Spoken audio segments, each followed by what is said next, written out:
बिस्मिल्लाहिर्रहमानिर्रहीम। अस्सलाम वालेकुम डियर स्टूडेंट्स, कैसे हैं आप? इस दुआ के साथ कि अल्लाह आपके इल्म में इजाफ़ा करे और आपसे दिन के काम ले। अपनी आज की वीडियो को स्टार्ट करते हैं। आज की वीडियो का टॉपिक है हमारा रिव्यू 1 एक्सरसाइज है, इसको अब हमने सॉल्व करना है इंशाल्लाह, और अपनी कोशिश पूरी होगी मेरी कि आप अच्छे तरीके के साथ हर चीज़ को डिफ़ाइन कर सकूँ। चलिए अल्लाह का नाम लेके हम अपनी आज की वीडियो को स्टार्ट करते हैं। ये हमारे पास फर्स्ट पोएम आ जाती है। Water is a lovely thing, पानी एक खूबसूरत चीज़ है। Dark and Ripley in a spring, मौसम बहार में ये गहरी होती है और छोटी नहरें, जैसे रिपली का मतलब होता है छोटी छोटी नहरों का बनना। Black and cooled in a pool, जबकि जो पूल तालाब है उसके अंदर ये ब्लैक जो लिहाफ की तरह खुद को ओढ़ लेता है। इन अ पडल ब्राउन एंड कूल, और एक जो गंदा सा गड़ा होता है उसके अंदर ये इसका जो रंग है वो ब्राउन होता है और ये ठंडा होता है। अब यहाँ पे जो आपको पिक्चर शो हो रही है, इस तरह से ये वाला बात की गई है। जो तालाब जो बताया गया गंदा पानी का जो गड़ा है वो इस तरीके के साथ होता है, उसके अंदर ये ऐसे पानी होता है और ये इस तरह से ब्राउन कलर का होता है। तो ये चीज़ इसमें हमें बताई गई है। नेक्स्ट है इन अ रिवर, और दरिया में ब्लू एंड ग्रे, और ये नीला होता है एंड ग्रे होता है। इन अ रेन ड्रॉप, और जो बारिश का कतरा है उसका उसमें इसका रंग सिल्वर ग्रे होता है। जबकि इन अ फाउंडेशन, एक चश्मे में फ्लैशिंग वाइट, ये सफ़ेद रंग की तरह चमकता है। इन अ ड्यू ड्रॉप, और जो पानी का एक कतरा है उसमें क्रिस्टल ब्राइट बिल्कुल शफाफ आईने की तरह चमकता है। इन अ पिक्चर, और घड़े में ये फ्रॉस्टी कोल्ड ठंडा होता है। इन अ बबल, जो एक बबल है उसमें पिंक एंड गोल्ड इसका कलर होता है। इन अ हैप्पी समर सी, ठीक है, मौसम में गर्मा में। Just as green can be in a rainbow for unfurl, के जो कोसे कज़ा के रंग है जो रेनबो है उसमें ये इतना हरा होता है जितना हरा हो सकता है। Every colour in the world, और हर जो रंग है दुनिया का। ऑल द ईयर, सारे साल। फ्रॉम स्प्रिंग टू स्प्रिंग, मौसम बहार से बहार तक। Water is a loveliest thing, के पानी एक खूबसूरत चीज़ है। अब ये हमारे पास क्वेश्चन आंसर्स है, इनके हमने आंसर्स देने हैं। तो फर्स्ट क्वेश्चन जो हमारे पास आ जाता है वो ये आ जाता है कि where is the water brown and cool, के जो कहाँ जो है वो पानी भूरा होता है और पानी ठंडा होता है। तो हमने पढ़ा था इन अ पडल, कि जो गंदा तालाब गंदा एक गड़ा होता है उधर water is brown and cool, वहाँ पे ऐसा। तो दोबारा अगर तो आपको मैं दोबारा ये दिखा दूँ, इस तरह से जो गड़ा होता है गंदा से उसमें पानी होता है, वहाँ पानी का कलर इस तरह से होता है। नेक्स्ट है व्हाट इज़ ड्यू ड्रॉप। अब जो ड्यू ड्रॉप है वो क्या है? ये कतरा है पानी का। Dew drop is a small droplet of water, कि ये पानी का एक छोटी सी बूंद होती है दैट फॉर्म्स ऑन सरफेस, के जो ज़मीन पे गिरती है ड्यूरिंग द अर्ली मॉर्निंग, सुबह को, और लेट इवनिंग और शाम को। When the air is cool, जब हवा जो है वो ठंडी होती है। एंड ह्यूमिडिटी इज़ हाई, और इसमें जो नमी का तनासब है वो भी हाई होता है। ये इस तरह से पानी का कतरा जब गिरता है, ये पानी का कतरा इसको कहा गया है। एंड नेक्स्ट क्वेश्चन हमारे पास है what are the colours of rainbow. अब रेनबो जो है उसके रंग कौन से होते हैं? And as we know that the colours of the rainbow are red, orange, yellow, green. ये पानी के जो है वो रंग होते हैं। और उसके अलावा पानी के नहीं, रेनबो के, ठीक है। और उसके अलावा ब्लू है, इंडिगो एंड वॉयलेट, ये कलर है। अच्छा, ये सारे कलर से तो आप फेमिलियर, लेकिन इंडिगो और वॉयलेट कलर जो है ये यहाँ पे जैसे वो आपको ये एक रेनबो शो हो रहा है, ठीक है। अब इसके अंदर आपने ये देखना है कि जो आपको ये वाला रंग नज़र आ रहा है इसके साइड के ऊपर जो साइड के ऊपर ये रंग, ये इंडिगो और वॉयलेट ये वाले कलर होते हैं, ठीक है। ऐसे जैसे अठने एक और आपको पिक्चर, ये इस तरह से जो कलर आपको नज़र आ रहा है पिक्चर के अंदर ना, ये वाला जो कलर नज़र आ रहा है ये वाला, ये है इंडिगो और वॉयलेट कलर, इसको कहते हैं ये वाला, ठीक है। तो ये वाले रंग की बात की गई है कि उसके अंदर जो है रेनबो के अंदर ये वाला कलर इंडिगो और वायलेंट और ग्रीन हमने पढ़ा, हमने येलो पढ़ा, ऑरेंज पढ़ा। अच्छा जी, I am what is the main idea of the poem, कि अब जो मरकज़ी ख्याल है पोएम का वो नज़्म का क्या है? The main idea of the poem is that what is a beautiful and versatile element, के जो पानी है वो खूबसूरत और एक वर्सटाइल एलिमेंट, एक चीज़ that can be found in various forms and colours, जो कि मुख्तलिफ शक्लों में और मुख्तलिफ रंगों में पाई जाती है। And through out the year, पूरे साल, making it the loveliest thing in nature, और ये जो है नेचर को और मज़ीद ज़्यादा खूबसूरत बनाता है। नेक्स्ट हमारे पास है describe the benefit of traffic rules, के जो ट्रैफिक के कवानीन हैं उनका हमारे क्या हमें फ़ायदा हासिल होता है उसको ज़रा बयान करें। Traffic rules are plays a crucial role in ensuring road safety, के जो ट्रैफिक के कवानीन हैं वो अहम किरदार अदा करते हैं जो है सिक्योर करने में, यानी कि इस रोड्स को महफूज बनाने में। And maintain order on the roads, और रोड के ऊपर एक जो ऑर्डर है उसको मंजम बनाने में भी अपना किरदार अदा करते हैं। दे प्रोवाइड अ फ्रेमवर्क, ये जो है वो फ्रेमवर्क देते हैं वो smooth and organise traffic flow, के एक स्मूथ का मतलब यहाँ पे ये कि जैसे जैम ट्रैफिक जैम नहीं होगी, स्मूथ है कि गाड़ियाँ तेज़ी से आराम से चलती जाएंगी। Reduce the risk of accident, और ना सिर्फ ये जो है वो ये इनके फ़ायदे ये होते हैं कि ट्रैफिक के कवानीन पर अमल करने से कि जो ट्रैफिक के नुकसानात हैं, हादसात की तादाद वो कम हो जाती है। And promoting a safe environment for all road users, और ये इस चीज़ को प्रमोट हौसला अफजाई करता है जो ये रोड इस्तेमाल करने वाले हैं उनके लिए महफूज माहौल की, बाय ओबिंग ट्रैफिक रूल्स। तो ट्रैफिक रूल्स का एहतराम करके हम लोग जो है individuals contribute to safer roads, तो हम रोड्स को बेहतर बनाने में और महफूज बनाने में अपना किरदार अदा कर सकते हैं। फ्यूअर एक्सीडेंट्स, कम हादसात होंगे। And a more pleasant driving experience for everyone, और हर किसी के लिए खुशगवार ड्राइविंग का माहौल और एक्सपीरियंस वो करेंगे। अच्छा जी, उसके बाद हमारे पास यहाँ पे क्वेश्चन आंसर्स आ जाते हैं। Given example of tolerance from the life of the रसूलुल्लाह, का रसूलुल्लाह सल्लल्लाहु अलैहि वसल्लम की ज़िंदगी से टॉलरेंस का फुदर गुजर का जो एक मिसाल है वो दें। तो Abu Sufyan was the worst enemy of Islam. Abu Sufyan Islam का वर्स्ट तरीन एनिमी था बिफोर ही बिकेम अ मुस्लिम, मुसलमान होने से पहले। At the time at the conquest of Makkah Mukarramah, फतह मक्का के मौका पर वो रसूलुल्लाह सल्लल्लाहु अलैहि वसल्लम और इस्लाम का बदतरीन दुश्मन था। एंड द रसूलुल्लाह not only for gave him, तो फतह मक्का के मौका पर ना सिर्फ रसूलुल्लाह ने उसको माफ़ किया बट आल्सो ऑनर्ड हिम, बल्कि उसको इज्जत अफजाई दी बाय डिक्लेयरिंग एमनेस्टी फॉर दोस्त के उन लोगों के लिए आम माफ़ी होगी who took refuge in his house, जो उसके घर में पना लेंगे। सेकंड क्वेश्चन आता है, व्हाट डिड हज़रत अनस बिन मालिक से अबाउट द रसूलुल्लाह, कि हज़रत अनस बिन मालिक ने रसूलुल्लाह के बारे में क्या कहा। हज़रत अनस बिन मालिक सेड, उन्होंने कहा, आई सर्व द रसूलुल्लाह फॉर 10 ईयर्स, कि मैंने रसूलुल्लाह की 10 साल खिदमत की। बाई अल्लाह, अल्लाह की कसम, he never objected to anything I said or did, जो मैंने की या कही उस पर आपने कभी भी जो है वो एतराज़ नहीं किया। And now next question, how did the people spend the stormy night in that small हट, के उस छोटे से हट में लोगों ने कैसे रात गुजारी थी। The entire group of people spend the stormy night, की जो तूफानी रात थी वो तमाम ग्रुप ने जो थी वो गुजारी थी स्टैंडिंग खड़े होकर इन दैट लिटिल हट, उस छोटी सी झोंपड़ी में। What are the causes of road accident, अब जो रोड एक्सीडेंट है उसकी क्या वजूहत हैं। पहली, over speeding and rash driving यानी कि तेज़ रफ्तार। एंड सेकेंड है using mobile phones while driving, mobile phone का इस्तेमाल ड्राइविंग करते हुए। नॉट वेयरिंग सीट बेल्ट, अब सीट बेल्ट को ना पहनना। फिर not wearing safety helmet, safety helmets जो हिफाजत के हेलमेट्स हैं उनको ना पहनना। और violating traffic signals and sign, और जो ट्रैफिक के इशारे हैं और साइंस हैं उनकी खिलाफ वर्जी करना। ये सारे हमारे जो है रोड एक्सीडेंट के वजूहत हैं। अच्छा जी, next read the following passage below and answer the questions. अब हमें इस पैसेज को पढ़ना है पैराग्राफ को, और उसके बाद में आंसर दी फॉलोइंग क्वेश्चन हमने आंसर्स देने हैं। फर्स्ट है, अच्छा जी, अब अब्दुल सत्तार ईदी is one of the great personalities of Pakistan. जो अब्दुल सत्तार ईदी हैं वो पाकिस्तान की एक अजीम शख्सियत है। And he is non for his work and welfare of human beings, और वो जो है लोगों के अपने काम की वजह से और लोगों की खिदमत की वजह से जाने जाते हैं। ही वॉज बोर्न इन 1928 इन गुजरात, वो 1928 को गुजरात में पैदा हुए। एंड डाइड इन 2016 इन कराची पाकिस्तान, और 2016 में वो कराची में जो थे वो इंतकाल कर गए। He started his charitable work in 1957 when a pandemic that originated from China spread all over the world. उन्होंने अपने जो एक खिदमत खला का काम था उसका आगाज़ 1957 में किया, जब एक आलमी वबा जो कि चाइना से तमाम दुनिया में फैल गई थी। He was a great humanitarian, वो एक अच्छे इंसान थे। Who led the foundation of Edhi centre, जिन्होंने ईदी सेंटर की बुनियाद रखी। ऑर्फनेज हाउस होम्स जो यतीमों के घर की, एंड रिहेबिलिटेशन सेंटर, और हर बहाली की जो सेहत की बहाली के जो सेंटर है वो थ्रू आउट पाकिस्तान, पूरे पाकिस्तान में। ईदी फाउंडेशन वर्क, जो ईदी की फाउंडेशन है वो काम करती है। एंड एक्सपैंड उसने काम किया है। And expanded itself with the support of people and private donations, और लोगों की मदद से, लोगों की सपोर्ट से, और जो प्राइवेट डोनेशंस थी उसकी सपोर्ट से इन्होंने अपने आप को मज़ीद वसी कर लिया, तोसी कर ली अपने काम में। ही लेड अ सिंपल लाइफ, उन्होंने एक सादा ज़िंदगी गुजारी। Which was for away from the luxurious and comfort, जो कि जो लग्जरियस लाइफ है, जो एक हम कह सकते हैं बहुत ज़्यादा आरामदायक लाइफ, उसके बहुत ज़्यादा खर्चते हैं वो वाली ज़िंदगी जो थी उससे बिल्कुल ये दूर रहे, और इन्होंने बिल्कुल सिंपल सादा जो थी वो ज़िंदगी गुजारी। He worked for more than 55 years of his life, उन्होंने अपनी ज़िंदगी का 55 साल काम किया for the sake of humanity, इंसानियत की खातर। हिज वाइफ बिल्किस ईदी also stood by him in his work, तो उनकी जो बीवी थी बिल्किस ईदी वो भी इस काम में आपके साथ रही। He was the chairperson of Edhi foundation, तो ये ईदी फाउंडेशन के चेयरपर्सन थे। This organisation is running world's largest voluntary ambulance service under its name, तो ये जो ऑर्गेनाइजेशन है, ये जो तंजीम है, ये दुनिया की सबसे ज़्यादा जो बड़ी एक एम्बुलेंस सर्विस है वो चला रही है इन्हीं के नाम से। ही was a rightly called the richest poor man and angel of mercy, तो वो ये बेहतर तौर पे एक अमीर गरीब आदमी और जो है वो रहम के फरिश्ते कहलाए जाते हैं। एंड आफ्टर हिज डेथ, अपनी वफ़ात के बाद, his son facility has taken the charge of his father's welfare and charity work, तो इनकी जो थी वफ़ात इंतकाल के बाद जो इनके बेटे थे फैसल ईदी, उन्होंने फिर इनके काम की जो चैरिटी का काम था उसकी ज़िम्मेदारी संभाली।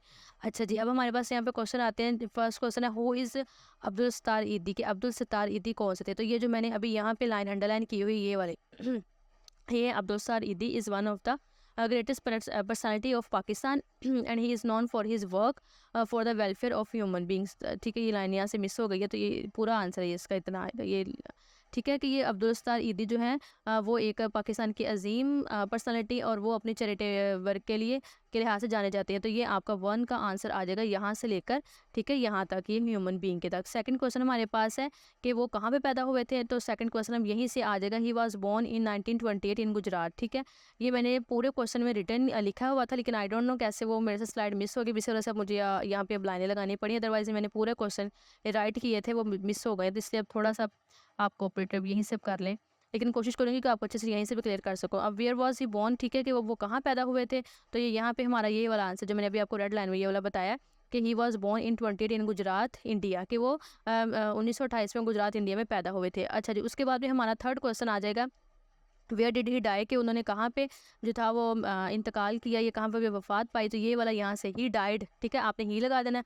ही डाइड इन 2016 इन कराची, कि उन्होंने जो है वो 2016 में कराची में वफात पाई इन पाकिस्तान में, ठीक है। यहाँ पे शुरू में आपने इसको जो है वो ही लगा देना है, और बाकी सारा का सारा क्वेश्चन जो होगा वो आपका वो वैसे का वैसा ही बस थोड़ा सा ही ख़राब हो गया, ठीक है, समझ आ जाएगी आपको। अच्छा जी, उसके बाद में हमारा थर्ड क्वेश्चन है, where did he know, third question हमारा है, which organisation is running the world's largest volunteer ambulance service, के कौन सी जो ऑर्गेनाइजेशन है दुनिया की जो सबसे बड़ी एम्बुलेंस चला रही है। तो ये इसका सिंपल सा आंसर यहाँ से आपने इस तरह से कर देना है कि आपने विच को काटना है, आंसर का मैं बता रही हूँ, विच को काटना है आपने, और आपने यहाँ पर लिख देना अब्दुल सत्तार ईदी, ठीक है, क्योंकि उनकी ऑर्गेनाइजेशन, तो अब्दुल सत्तार ईदी लगा के बाकी सारा का सारा आंसर ये वैसे ही आ जाएगा। Abdul Sattar Edhi organisation is running the world's largest volunteer ambulance service, ठीक है। अच्छा, उसके बाद में क्वेश्चन है, name any 3 contribution of Abdul Sattar Edhi के, और अब्दुल सत्तार ईदी के जो 3 एक कोऑपरेट था, जो तावन था, ये कौन कौन सी थी, वो क्या थी, अभी यहाँ पे हमारे पास आ गया, ठीक है। नंबर 1 है, ही आपने ऐसे लिखना है, he laid the foundation of Abdul Sattar Edhi, number 1 तो ये कि इन्होंने अब्दुल सत्तार ईदी की बुनियाद रखी। नंबर 2 है ऑर्फनेज हाउस है, ठीक है, इन्होंने जो थे वो यतीमों के जो घर था उसको इन्होंने तमीर किया, वो वाले बनाए, ये हो गया सेकंड कंट्रीब्यूशन। थर्ड था रिहेबिलिटेशन सेंटर, और जो सेहत की बहाली के अदारे थे वो इन्होंने कायम किए। इस तरह से आपके तीनों के तीनों जो है वो पॉइंट्स हो जाएंगे। अच्छा जी, नेक्स्ट है, what contextual meaning of the following words, अभी ये अल्फाज इनके हमने मीनिंग्स लिखने हैं। वेलफेयर का मतलब होता है सपोर्ट करना, चैरिटी गिविंग देना, पैंडेमिक आलमी वबा, और वर्ड स्प्रेड भी जो आलमी वबा के तौर पे पूरी दुनिया में फैल जाए, और फैन यतीम होते हैं और पेरेंटलेस, इनके माँ बाप नहीं होते। मर्सी रहम करना, कंपैशनेट भी रहम करना, ह्यूमैनिटेरियन इंसान, जेनरस भी रहम दिल, डोनेशन डोनेट करना और कंट्रीब्यूशन भी करना, ठीक है। लग्जरियस बहुत एक्सपेंसिव, बहुत ज़्यादा आसाइशों से भरपूर। अब नेक्स्ट हमारे पास read the poem and circle the diphthongs, तो अभी अगर आपको याद हो तो मैं कि हमने डिफ्थॉन्स यही पढ़ा था कि जो डिफ्थॉन होता है वो इज़ अ साउंड होता है जो formed by the combination of 2 vowels in a single syllable, एक सिलेबल का मतलब होता है स्मॉलेस्ट यूनिट ऑफ साउंड।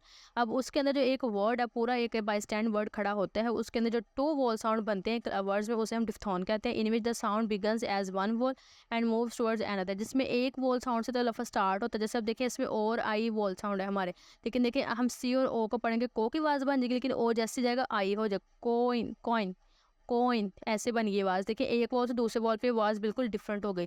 तो अब जैसे यहाँ पे भी हमने सेम इसी तरीके के साथ करना है कि हमने वॉल साउंड देखे, अब इसमें ओ यू है, ठीक है। Loud mouse house down cow loud mouse proud mouse around wow mouse, ये माउस माउस रिपीट हो गए, बस मैंने वैसे सारा आपको बता दिया, बेशक आप रिपीटेड इतने वर्ड्स ना करें। अब यहाँ पे सिंपल सी बात का देखनी है, हमने वॉल साउंड देखे, जैसे ओ और यू, यानी कि वॉल साउंड हो जिसके अंदर हमारा वो हमारा डिफ्थॉन है, ठीक है। सिंपल सी हम आपने सिर्फ ये देखना है कि जिसके अंदर हमारा वॉल साउंड आ रहा है, वॉल्स आ रहे हैं, वो हमारे डिफ्थॉन है। अच्छा जी, अब नेक्स्ट है add the correct ending S A S और I S to the given noun to make them plural. अब हमें जो ये नाउन्स दे दिए गए हैं हमें इनके प्लूरल बनाने, अब जो एस लगेगा एस ई एस और आई एस। अच्छा जी, लेकिन अब इसमें सबसे पहले अगर आपको भी याद हो, आपने पीछे यूनिट में भी उसको पढ़ा था कि हमारे जो बनते हैं प्लूरल बनते हैं वो किस तरह से बनते हैं, उनके हमें कुछ रूल्स बता दिए गए थे कि अगर तो वर्ड्स हैं सिंपल, ठीक है, एक तो नॉर्मल सी बात है कि प्लूरल एस लगाने से बनते हैं, लेकिन ई एस कब लगेगा, ई एस तब लगेगा जब ऐसे अल्फाज जिनके इख्तिताम पे एस एच आ जाए और उसके बाद में हमारा सी एच आ जाए, हमारा डबल एस आ जाए, एक्स आ जाए, तो इस तरह के जो अल्फाज के एंड पे लेटर्स होंगे तब हम लगाएंगे ई एस, ठीक है। आपने याद रखना है, अगेन बता रही हूँ, जब S H C H X आ जाए, डबल एस आ जाएगा, सी एक्स आ जाएगा, तो तब हमने लगाना है हमारा ई एस लगाना है। और आई ई एस हमने कब लगाना था, जब हमारा ये वाई आएगा, ठीक है। जब वाई आएगा तो वाई को हमने आई ई एस में कन्वर्ट कर देना है। पिछले यूनिट में आई थिंक सो सेकंड में हम लोगों ने प्लूरल वाला पोर्शन किया था। अच्छा अब उसको करते हैं। देखिए अब जैसे स्लाइड है तो स्लाइड्स बन गया, क्योंकि इसमें तो कुछ सिंपल सी बात है, तो ये स्लाइड्स बन गया। अब स्टार है तो स्टार्स बन गया, हाउस है तो हाउसेस बन गया। लेकिन विश यहाँ पे ऐसा था तो ये विशेस बन गया, ईएस में चला गया। स्पाई है, ये स्पाइस बन गया, वाई को आईएस में कर दिया। और उसके बाद में क्रैश है तो क्रैशेस हो गया, एसएच था तो ईएस में हो गया। रिवर था, अब रिवर सिंपल था, और बेबी वाई था तो बेबीज़ बन गया। Again lady ladies, party parties, Y को आईएस में कर दिया। क्लास है तो क्लासेस है, फोक्स है तो फोक्सीज है, लंच है तो लंचेस। देखें CH X और डबल S, और इस वजह से हमने उनको जो है वो ES में कर दिया। अब देखें मेमोरी है, वाई है तो मेमोरीज, स्टोरी वाई है तो स्टोरीज़, कंट्री वाई है तो कंट्रीज़। ठीक है कि ये हमारा इस तरीके के साथ हो गए। अच्छा जी, अब नेक्स्ट हमारे पास आ जाते हैं। गिवन वर्ड्स जो दिए गए हैं आपको, उन्होंने आपने कहा है आपने इनको काउंटेबल और अनकाउंटेबल में लिखना है। तो काउंटेबल हमारे कौन से होते हैं जिनको हम काउंट कर सके सिंपली, और अनकाउंटेबल जिनको हम काउंट नहीं कर सकते।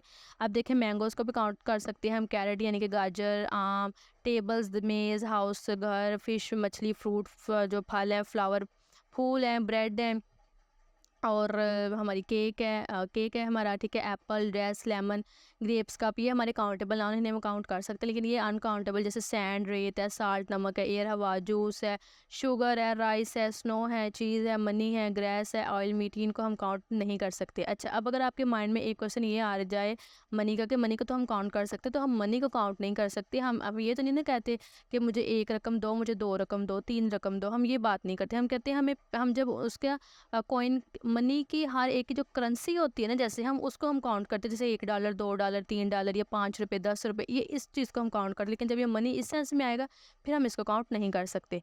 अच्छा जी, नेक्स्ट अभी हमारे पास डायलॉग है, and add appropriate pronoun where needed. अब प्रोनाउन आपको पता है, बताया हुआ है कि क्या होते हैं, कि जब हम नाउन को रिप्लेस करते हैं तो ये प्रोनाउन बन जाता है उसको। जैसे मिसाल के तौर पे जैसे लड़की का नाम आ रहा है कि Fatima is a good girl, तो Fatima Fatima is going to school, वो स्कूल जा रही है। तो जब फातिमा नाम है वो हमारा नाउन है, लेकिन जब हम इसको प्रोनाउन में करना है तो फातिमा की जगह शी लगेगा, लड़की, तो she is going to school. ठीक है, इस तरह से प्रोनाउंस को रिप्लेस करता है।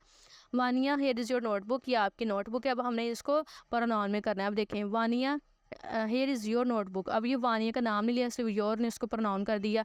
Marukh, why is it torn, कि ये क्यों फटी हुई है वानिया। आई एम सॉरी, अब देखें आई, ये अगेन प्रोनाउन को रिप्लेस, प्रोनाउन जो है वो रिप्लेस करता जा रहा है नाउन को। आई एम सॉरी, मुझे माफ़ कर दो। My younger brother did this, मेरे भाई ने ये कर दिया। Maroof, but it is your responsibility to keep it safe, मगर ये आपकी जिम्मेदारी थी कि आप इसको महफूज रखती, संभाल के। Wania, I have tape the torn pieces, pages के जो फटे हुए पेजेस थे मैंने उनको टेप कर दिया। मारूफ, थैंक्स फॉर इट, तो उसके लिए शुक्रिया, बट नेक्स्ट टाइम, अगर अगली दफ़ा, I will not give you anything of mine, अगर मैं अपनी आपको कोई चीज़ नहीं दूंगी। Wania, but why. Maroof, I ask you to keep my notebook safe, कि मैंने अपनी नोटबुक को महफूज रखने के लिए आपको कहा था। You did not keep your promise, मगर आपने अपना वादा नहीं रखा। Wania, I will be careful next time, कि मैं अगली दफ़ा जो हूँ वो मोहतात रहूँगी। Mahrukh, Wania, we should keep our promise, हमें अपने जो प्रॉमिस हैं उनको रखना चाहिए। इफ़ वी नॉट, अगर नहीं करेंगे, वो will loss our trust. I am really sorry once again, ठीक है, कि मुझे माफ़ कर लो। सिंपल, आपने सिर्फ ये देखना कि हमने देखें, हाँ मैं वही था, वही नहीं, आवर में बन गया, आई था। तो ये इस तरीके के साथ हमारे प्रोनाउन जो हैं वो रिप्लेस होते हैं। अब नेक्स्ट हमारे पास आ जाते हैं। अगेन हाँ, उन्होंने हमें कहा कि आपको ये जो है वो वर्ब्स लगाने हैं ब्रैकेट्स के अंदर, उसको अप्रोप्रिएट। अब जैसे for example Usman on the phone, तो उस्मान ऑन द फ़ोन, ये क्या था, टॉक है तो टॉकिंग, के वो फ़ोन पे बात कर रहा है। Somebody opened up the window an hour को, कि किसी ने जो थे वो 1 घंटे पहले विंडो खोली थी। तो चूंकि पास्ट टेंस में चला गया था, ओपन ओपनड हो गया। The birds are flying around the flowers, कि जो परिंदे हैं वो फूलों के इर्द गिर्द जो है वो उड़ रहे हैं। तो चूंकि यहाँ पे उड़ रहे हैं कंटिन्यूस में आया तो इसलिए फ्लाइंग हो जाएगा। I am waiting for the bus, कि मैं बस का इंतज़ार कर रही हूँ। फास्ट कंटिन्यूस में आ गई है, ठीक है। मैं Minal and Sameer visited their grand mother in vacations, के जो मिनाल और समीर हैं उन्होंने अपनी मदर के पास जो थे वो गए, ग्रैंड पेरेंट्स के पास गए थे वेकेशंस में। पास था इसलिए विजिटेड हो गया। ही रोट अ लेटर, उसने खत लिखा। पास था तो रोट हो गया। You told me about the paintings, आपने मुझे पेंटिंग के बारे में बताया था। अगेन पास था तो टोल्ड हो गया। Last night we listen to some noises, के लास्ट नाइट हमने कुछ शोर सुना था। तो चूंकि पास तो लिसन हो गया। वो आज and Sami are sitting under a tree, के वो जब के नीचे बैठे हैं। तो चूंकि कंटिन्यूस है, बैठे हैं। तो ये हमारा सिटिंग हो जाएगा उसमें अंदर। And grand mother cook the dinner last Sunday, और जो दादी थी, दादी माँ, उन्होंने लास्ट संडे खाना पकाया था, तो पास्ट था, इस वजह से हमारा कुकड हो गया। अब complete the following sentences using appropriate articles, in some cases no articles are needed. अच्छा जी, उन्होंने कहा कि अब आर्टिकल दिए और अब आपने इन आर्टिकल्स को लगाना है। और चूंकि अब थोड़ा सा रिव्यू आपको दे दूँ कि आर्टिकल्स हमारे ए, एन और दा होते हैं। ए हम उनके साथ लगाते हैं जो कॉन्सोनेंट हो, यानी कि जो हमारे वॉल साउंड से स्टार्ट नहीं होते, उनके साथ ए लगता है। एन हमारा लगता है वॉल्स के साथ, और दा हमने लगाना होता है जब वो चीज़ स्पेसिफिक मखसूस हो, बतानी हो, फिर हम लगाते हैं the. I am a student, I am a college student, ठीक है, आ लगा क्योंकि यहाँ पे कॉन्सोनेंट था कि मैं कॉलेज का स्टूडेंट हूँ। Kiran is the best student in the class, अब यहाँ पे स्पेसिफिक बता दिए कि किरण ही स्टूडेंट है बेस्ट क्लास में। अच्छा जी, the camel is the ship, ठीक है, कि जो कैमल है वो कौन सा शिप है, ऑफ डेजर्ट, डेजर्ट का यानी कि सहरा का वो एक जानवर है। तो अब ये कैमल मखसूस बता देगा कैमल के बारे में, तो इस वजह से दा लगा। जब चीज़ हमने स्पेसिफिक, जैसे मिसाल के तौर पर अगर मैं कहूँ जो किताब है, आप किताब कहूँगी तो आपको समझ नहीं आएगी, लेकिन अगर मैं ये बात कहूँ कि 6ठी क्लास की 6th क्लास की बुक है, तो आपको समझ आएगा। तो इस तरह से हम मखसूस करते हैं दा को। This book has won a price, के इस किताब ने जो है वो प्राइज़ जीता, ए लग गया हमारा, बिकॉज कॉन्सोनेंट था। आई मेट अ बॉय, ठीक है, मैं इन द स्टोर, अभी स्टोर में वो मिला था तो स्टोर मखसूस हो गया। Gold is a precious metal, के जो सोना है वो एक प्रीशियस कीमती मेटल है। And she return after an hour, वो 1 घंटे के बाद वापस आई। अच्छा, और आर के साथ हम एन ही लगाते हैं। देयर इज़ एन इंस्टीट्यूशन, एक अदारा है, for the blind in the city, के जो ब्लाइंड नज़र नहीं देख सकते उनके लिए एक जो है वो अदारा है। तो अब यहाँ पे अगेन ये स्पेसिफिक हो गया, इसलिए हमने दा लगाया। And the sun rises in the east, ये तो ऑफिस है ना कि जो सन है वो मशरिक से, तो इस वजह से हमारा जो था ये दा लग गया।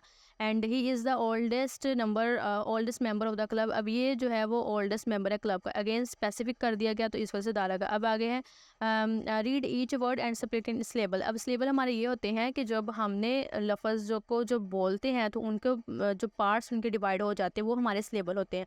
अब जैसे मिसाल के तौर पर देखिए, ट्राई एंगल, पहले हम ट्राई बोलते हैं, फिर एन, फिर गल, इस तरह से हम इनको स्प्लिट करना, मतलब कि हमने लफ्ज़ों को उनके ऐसे आधा आधा करना है, ठीक है। डिक्शनरी, अब ऐसे बोलते हैं, पहले हम जब वाटरमेलन बोलते हैं वाटर मेलन, ठीक है, ऐसे हम लफ्ज़ों को हाफ हाफ करके बोलते हैं। Avocado, independent, February, important, grand mother, anyway, miss understand, ठीक है, all together, 11, anybody, butterfly, telephone, potato, under water, ठीक है, आफ्टरनून, इंस्टीट्यूशन, दिसंबर। इस तरह से वर्ड्स को बोलते वक्त हमारा जो हाफ हम वर्ड्स को करते हैं वो हमारे स्लेबल है।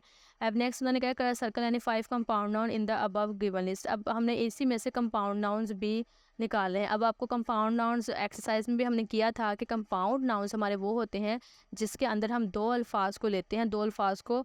अब वो ऐसे 2 अल्फाज होने चाहिए जिनके अपना अपना मायने हो। जैसे मिसाल के तौर पे हम एक मैं वर्ड ले लेती हूँ, जैसे बटर है, ठीक है, तो बटर का मतलब होता है मक्खन, और फ्लाई मतलब उड़ना। तो अब उड़ना एक पूरा मीनिंग हमें मिल रहा है और बटर का भी मिल रहा है, लेकिन जब इन दोनों वर्ड्स को हम मिला देंगे तो वो हमारा बनेगा कंपाउंड, ठीक है। इसे हम फिर कहेंगे जब 2 ऐसे अल्फाज इनके अपने अपने मायने हों, उन्हें मिला दीजिए तो फिर वो कंपाउंड बनते हैं। अब ठीक है। अच्छा, जब हम ऐसे से लेने, जैसे अब देखें वाटर मेलन हम अगर लेते हैं, सही है, देखें वाटर है और मेलन, वाटर पानी है और मेलन हमारा क्या है, खरबूजा, इनको मिला दिया तो तरबूज बन गया, एक न्यू वर्ड मिल गया। ग्रैंड मदर, अब देखें ग्रैंड एक पूरा लफ्ज़ अजीम और मदर मतलब माँ, दोनों को मिला दिया तो दादी माँ बन गई, न्यू वर्ड बना। एनी कोई भी बॉडी जिस्म है, लेकिन इसको मिला दिया तो हर कोई। बटर फ्लाई, ये जैसे अभी एग्जांपल दिया मैंने। अंडर वाटर, अंडर होता है नीचे, वाटर पानी, अंडर वाटर पानी के नीचे एक पूरा एक वर्ड बन गया, ठीक है। इसी तरीके के साथ आप अल्फाज को कर सकते हैं। अब नेक्स्ट हमारे पास उन्होंने कहा right a paragraph about your small effort that made you feel special, use at least 5 adjective. एक ऐसा पैराग्राफ लिखना है जिसमें आपको खुद पे बहुत ज़्यादा प्राउड हो और आप अपने आप को स्पेशल फील करें, और उसमें 5 एडजेक्टिव्स आपने यूज़ करने हैं। तो here we go with our passage. And I have this vivid memory, कि मेरे पास एक बहुत ज़्यादा जो क्लियर एक मेमोरी है ऑफ अ मोमेंट, एक ऐसे मोमेंट की that truly made me feel special, जो कि मुझे बहुत ज़्यादा ख़ास बना देती है। एंड अकम्पलिश्ड और कामयाब। इट वाज एन एक्सपीरियंस, ये एक ऐसा तजर्बा था where I poured my heart, जहाँ मैंने अपना दिल and soul into a small effort, एक ऐसी कोशिश है जिसमें अपना दिल अपनी रूह सब डाल दी थी। फीलिंग पैशनेट, और मैं बहुत ज़्यादा पैशनेट हो गई थी, या बहुत ज़्यादा डिटर्मेंट और बहुत ज़्यादा पुरज़म थी। एंड क्रिएटिव, बहुत तख्लीक का मतलब कुछ नई से नई चीज़ें बनाना थ्रू आउट उस ऐसे काम में जिसमें मैंने बहुत लगन दिखाई, बहुत डिटर्मेंट थी और क्रिएटिव थी। आई एम्बार्क्ड ऑन अ जर्नी कि मैंने एक ऐसे सफ़र का आगाज़ किया टू क्रिएट समथिंग इनोवेटिव, कुछ ऐसा इनोवेटिव कि नया बनाने के लिए, एंड इंस्पायरिंग और मुतासिर कौन। And I face challenges with unwavering commitment, इसके लिए मुझे बहुत सारे जो थे मसाइब का मुसीबतों का सामना था। रिमेनिंग परसिस्टेंट, मगर मैं बिल्कुल जो थी वो पुरअज़म रही एंड रिजोर्सफुल रही। When I saw the positive result, लेकिन जब मैंने वो जो काम कामयाब हो गया था और उसके मैंने मुतासर को नताइज देखे end of my hard work, अपने मेहनत के, आई फेल्ट सो हैप्पी, तो मैं बहुत खुश हुई, प्राउड, और मैंने बहुत ज़्यादा फ़ख्र किया and thankful for the chance to make a meaningful difference in the world. और मैंने शुक्रिया अदा किया और ख़ुद को बहुत ज़्यादा जो अच्छा फील कर रही थी कि मुझे चांस मिला है कि मैं दुनिया में अपने आप को एक अलग साबित कर सकूँ। It was an incredible fulfilling experience that made all the effort worth it. और ये एक ऐसा एक्सपीरियंस था जिसने सब कुछ जो था वो एफर्ट को मेरे को बहुत ज़्यादा अच्छा कर दिया था। अब make a mind map on the topic be helpful keeping in mind the elements of the story writing. अब हमने एक बनाना है माइंड मैप और वो उसकी होना चाहिए टॉपिक बी हेल्पफुल और उसके अच्छा ये हमारा आ गया माइंड मैप। माइंड मैप ये होता है कि अगर आपने फॉर एग्जांपल कोई भी जो चीज़ सोची जिसके ऊपर आपने करना है, आप उसके सिर्फ पॉइंट्स लिख लेते हैं, ठीक है, और आपने फिर स्टोरी में ये इसमें क्या करना है, इसमें क्या करना है, इस तरह से आप पॉइंट्स लिख लें। जैसे अब मिसाल के तौर पर भी अभी हमें कहा गया बी हेल्पफुल पे, देखें बी हेल्पफुल का मतलब है कि हमेशा मददगार है, हेल्पफुल है। हमने बी हेल्पफुल लिख लिया। अब उसके अंदर सबसे पहले हमने जब सोचा कि जब स्टोरी स्टार्ट होगी आगे तो हमने जाके क्या करना है, हमने सबसे पहले उसकी बतानी है अहमियत कि हेल्पफुल जो रहे उसकी अहमियत क्या होती है, ठीक है, उसका आपको फ़ायदा क्या मिलता है। फिर हम उसके बाद अगला पॉइंट लिख दिया पॉजिटिव इम्पैक्ट कि अगर आप हेल्पफुल रहेंगे तो आपके जो मुस्बित जो असरात हैं वो दूसरे लोगों पे क्या मुरतब होंगे, हम वो थोड़ा सा डिफाइन करेंगे। फिर हम क्या करेंगे, एलिमेंट ऑफ स्टोरी राइटिंग, ठीक है। अब हम स्टोरी के एलिमेंट देंगे, कहानी ऐसी, फिर कहानी का बगाज होगा जिसमें हम सबसे पहले सेटिंग है कि हम ये बताएंगे कि ये स्टोरी कहाँ पे, जैसे मिसाल के तौर पे अभी हमने ग्रेट वुड जो पढ़ा था उसमें वो जंगल में स्टोरी प्लेस हुई, ठीक है। अब इसी तरीके के साथ हमने हैमलन वाली स्टोरी पढ़ी थी। अब हैमलन में अगर आपने नहीं देखी तो उसको देखी, मैंने पूरी स्टोरी को पिक्चर्स के जरिए आपको डिफाइन किया, आई एम श्योर आपको वो भी अच्छी लगेगी। तो इस तरह से वो स्टोरी जैसे हैमलन में वो किस मुल्क में हुई या किस जगह पर हुई वो होती है सेटिंग, फिर कैरेक्टर्स के उसके अंदर किरदार हमने कौन से रखने हैं, और उसके बाद में हमने प्रॉब्लम। अब ऑब्वियसली हर स्टोरी में एक प्रॉब्लम होती है, तो उसमें एक प्रॉब्लम क्या आएगी, परेशानी का सामना क्या होगा, एक्शन तो जो करेक्टर होंगे अब उसके लिए वो क्या एक्शन करेंगे, और ये सोल्यूशन, और जो प्रॉब्लम आएगी परेशानी उसको वो कैसे सॉल्व करते हैं और आउटकम, और फिर उसमें से वो कैसे निकलते हैं, ठीक है। अच्छा तो स्टूडेंट्स ये थी आज की वीडियो। मैं उम्मीद करती हूँ कि आपको वीडियो पसंद आई होगी। अगर आपको वीडियो अच्छी लगी तो वीडियो को लाइक और चैनल को सब्सक्राइब कीजिएगा। आपने इंशाल्लाह मिलते हैं नेक्स्ट वीडियो में। आपने अपना रखना है बहुत सारा ख्याल। तब तक के लिए अल्लाह हाफिज़, फ़ी अमानिल्लाह।